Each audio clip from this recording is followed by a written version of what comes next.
बहुत सुंदर किसी महात्मा ने कहा है कि अगर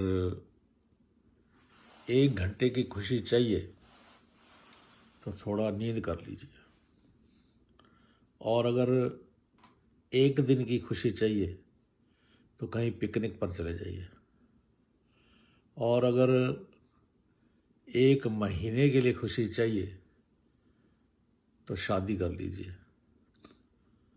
अब आप कहेंगे सिर्फ 1 महीने की खुशी, शादी पर सिर्फ 1 महीने की खुशी मिलती है?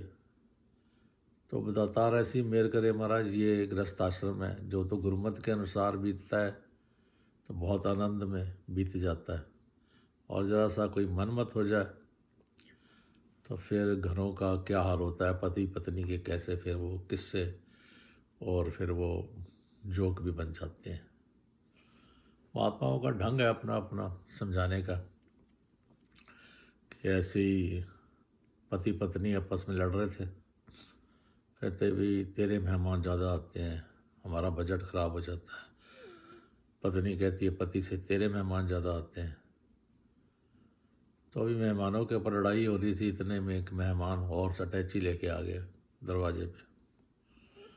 वो पति कहता है हम बाद में लड़ लेंगे, पहले ये जो आया है ना इससे पहले कैसे निपटना है। तो पति पत्नी को कहता है मैं तेरे को झूठी मुट्ठी मारूंगा, तू झूठी मुट्ठी रोइयो, वो हमारी लड़ाई देख के चला जाएगा।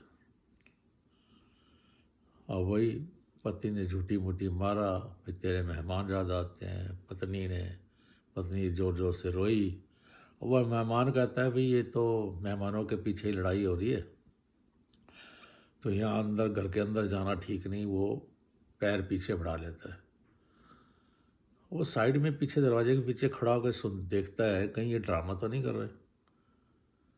हो सकता है ड्रामा कर रहे हो तो अगला एपिसोड भी देख जाता हूँ। अब वो दोनों पति पत्नी खुश हो गए भी मेहमान तो चला गया। अब पति कहता है मैंने तो तुझे मारा ही नहीं, पत्नी कहती है मैं तो रोई ही नहीं, अब वो मेहमान कहता है मैं तो गया ही नहीं। तो भाव कैसा है कि ये जो पति पत्नी का अक्सर ये जो सिलसिला चलता ही रहता है, ज़्यादा सीरियस नहीं होना। ये तो दास एक आपको बात बता रहा है, घर घर की ये तो कहानी है। जहाँ गुरमत होती है वह समय बहुत सुंदर पास हो जाता है, जहाँ फिर मनमत होती है ऐसे दुख ऐसे भागते नहीं है। लगातार मेरे के घर आए मेहमान का सत्कार तो करना ही चाहिए। घर आए मेहमान को खाना खिलाइए, खाना नहीं खिला सकते तो पानी पिलाइए, पानी भी नहीं पिला सकते सत्कार से बैठने को कहिए। अगर फिर बैठने को भी नहीं अगर आप कहते कम से कम एक मुस्कुराहट तो दीजिए, ये हमारा फ़र्ज बनता है। घर जब मेहमान आता है, कोई महात्मा आता है, वो देने आता है, लेने नहीं आता है। तो दातार ऐसी मेर करे। और महात्मा कहते हैं कि अगर आपको 1 साल के लिए खुशी चाहिए तो बहुत सारा धन कमा लीजिए। अब आप कहेंगे धन सिर्फ 1 साल की खुशी देता है? तो ऐसे ही होता है दातार मेर करे कि जब बहुत ज़्यादा एक लगन लग जाती है धन के पीछे, धन कमाने की, तो फिर इंसान कभी रजता नहीं है। ऐसे ही एक किसी भगत था, कोई मायाधारी था, जिस गुरु को मानता था उसको घर में कहा गया आइए आप हमारे घर में डिनर कीजिए। तो महात्मा कहने लगे आके ले जाना हमें अपनी कार में, हम आपके यहाँ डिनर करेंगे।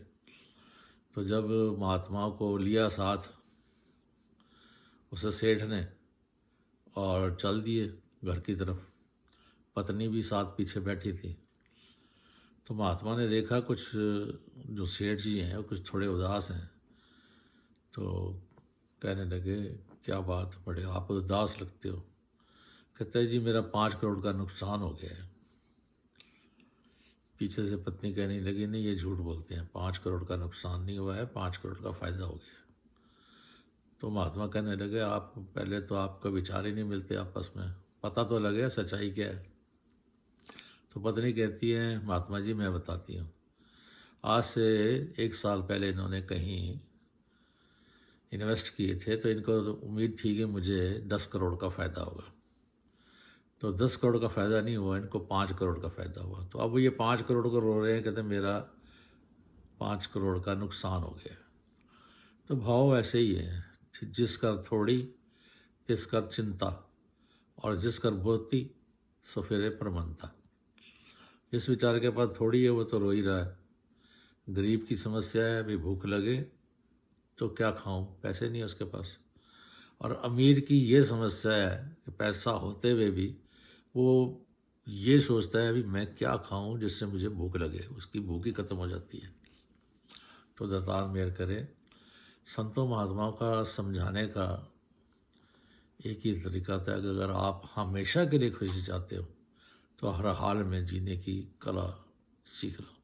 और वो कला कहाँ से मिलती है? साथ संगत से। तो दातार ऐसी मेहर करे, साथ संगत में जब चले जाते हैं तो हर अवस्था में, हर हाल में जीने की हमें कला मिल जाती है। क्योंकि वो एक भगत गया किसी गुरु के पास, कहने लगा गुरु जी आपका एक गुरसिख जो गाय दान दे गए। तो गुरु जी कहते हैं वाह वाह, चलो ताज़ा दूध मिलेगा पीने को। 10 दिन बाद वो भगत आया और अपनी गाय वापस ले गया। वो भगत गए गुरु के पास, गुरु जी वो जो गाय दान दे गया था ना, अपनी गाय वापस ले गया। कहते अच्छा हुआ, गोबर उठाना पड़ता था। तो ऐसी है कि ये सोच हो जाती है। दातार मेहर करे, जब हम साथ संगत के साथ जुड़ जाते हैं तो फिर एक दुख में भी सुख ढूंढ लेते हैं। जैसे कोई साधु महात्मा जा रहे थे, एक नौजवान से उन्होंने पूछा बेटा टाइम क्या हुआ है? उसने एक डंडा मार दिया। कहता है 1 बजा है। अब महात्मा मुस्कुराने लगे। साथ खड़ा इंसान कहता है आप अजीब आदमी हैं, उसने आपको डंडा मारा और आप मुस्कुरा रहे हैं। कहता है भले आदमी, मैं तो परमात्मा का शुक्र कर रहा हूँ कि इससे 1 घंटा पहले टाइम नहीं पूछा, वरना 12 पड़ता है। तो ये एक सोच है। दातार मेहर करे। कहा है ना, नानक दुखिया सब संसार, सो सुखिया जिस नाम आधार। इंसान सोचता है शायद सिर्फ मेरे पास मैं ही दुखी हूँ। कभी किसी अमीर के पास आप बैठ कर देखना, फिर आपको पता लगेगा। जब इंडिया में थे तो यही सोचते थे यहाँ तो कनाडा अमेरिका में लोग बहुत सुखी हैं, लेकिन आप ज़रा नज़दीक जाकर देखो।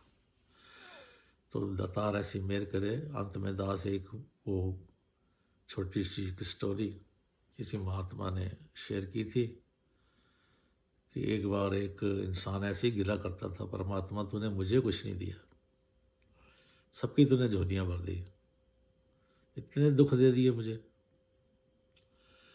रात को ड्रीम आया और ड्रीम में परमात्मा ने कहा भी ऐसा है, आज सारे शहर को मैंने कहा है कि अपने अपने दुखों की पोटली बाहर जो आपके शहर के बाहर एक बड़ा पेड़ है वहाँ सब रखो, और उसके बाद जिसको जो जो गठड़ी पसंद आए वो ले जाना उठा के। तो ऐसी वो उठा सुबह और उसने छोटी सी अपनी गठड़ी बांधी दुखों की और वो लेके चल पड़ा।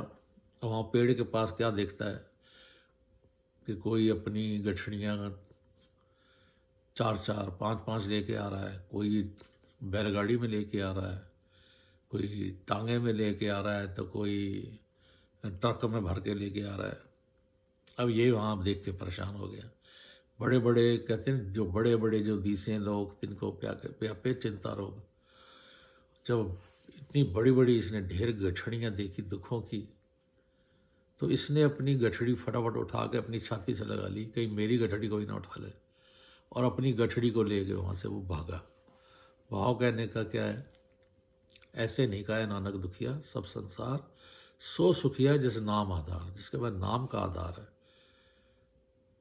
ब्रह्म ज्ञान प्राप्त करने के बाद जो सात संगतें करते हैं, सच्चा पातशाह मेहर करे कि एक ऐसी अवस्था मिल जाती है कि दुख में भी सुख ढूंढ लेते हैं और हर हाल में जीने की कला मिल जाती है। तो दातार ऐसी मेहर करे, दास के सिर पे भी हाथ रखना, सिर्फ कहता ही ना रह जाए, इस पे अमल भी कर सके। प्यार से कहना धन्यवाद।